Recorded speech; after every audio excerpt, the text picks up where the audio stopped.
It's Brian Preston, the money guy. Okay, question from Jake Glover. Another Jake. A different Jake. Jake is how the order we've done these right here. That's true, yes. Well, this is Jake Glover. He has a question. A question on younger, high-earning individuals. I am 28 years old, making 200 to 250K. Wow. I am on track to retire early by saving only 15% due to starting early. Is it cool to start pulling back? What do you guys think you should consider when thinking about this question? Okay. All right. Okay. All right. Here we go. But can I ask something that Yep, sets the please. stage for you? Jake, if you're only saving 15% and you're 28, where's the other 85% going at that level? And then I'll let you add the rest. Well, Jake, I don't know. I don't know your situation. I don't know what your goals are. I don't know what retirement looks like. I don't know what financial independence looks like. I know for me personally, and let me just go into, I'm putting my personal bias onto you. Myself today looks very different than my 28-year-old self. The things that I aspire to do are very different than my 28-year-old self. The things that I want to accomplish are very different than my 28-year-old self. So I love that you are like a high earner, and you've probably done some mathematics. You figured out what your living expenses are today, and you've extrapolated that out to figure out what they're going to be when you hit financial independence, and you're kind of doing this sort of linear calculation to do that. And that's awesome. I just know that life looks a lot different for me now than it did then. And I think a lot of people would probably say that that's the truth. That's what actually happened. So what I love to see my young high earners doing is I love to see them saving that 25%, because even if you're ahead of the curve and even if you're showing you're on track, by saving 25%, all you're going to do is get more ahead of the curve and farther out on the track, which is ultimately going to give you flexibility.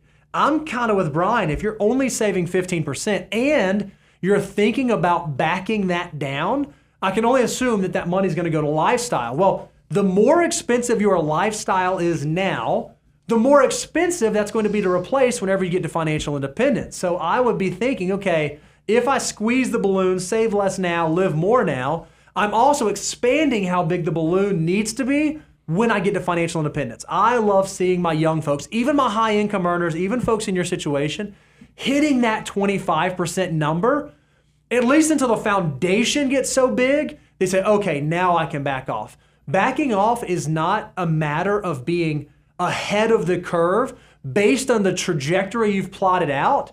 It's about actually arriving at the destination where you are ahead of the curve. And I think, unfortunately, for most folks, that's not until you get into your late 30s, early 40s, mid 40s before you can actually start recognizing that. Yeah, I'll put the things I quickly jotted down. I practice what I like to call forced scarcity, is that I have tried to figure out, I've curated what my spend rate is so that I don't get out above my skis because my income has gone up. Because what I worry about for a 28-year-old who's got a great income is, Bo, you alluded to this, I don't care how much you're saving. It's impossible if you're starting from zero by 28 to have enough financial foundation underneath you if you started at zero, even with a great income, because you just haven't had enough time for critical mass to happen where your money can actually work harder than you can than your income. So your biggest risk when you're young and having a big income like that is if your lifestyle starts expanding before you've been able to fill in that foundation, you really set yourself up for a bad situation. That's why when we did the 5 levels of wealth stage, one of the things when we did the T column of what it is versus what it is not, we said it's not an income level or even an asset level at some level, because if we've known people who make millions of dollars a year, but if your net worth statement only reflects one time your annual income and you're in your 40s, I don't care if you make $7 million a year. You're not there yet. You've created a life that's hard to sustain unless you keep working. You don't own your time yet. So that's the first thing, is practice forced scarcity. Actually squeeze your lifestyle to reflect where you want to be in the future. Because when we talk about the 3 ingredients to wealth creation, we always talk about the discipline/deferred gratification. We talk about money/margin, meaning you're living on, because you're disciplined, it creates that money that you will then put to work for time. And we say time is the scarcest and most valuable resource. But something I've started making sure I put an asterisk on and explaining is timing matters too, is because there's a reason that the typical Corvette buyer is like 62 years old.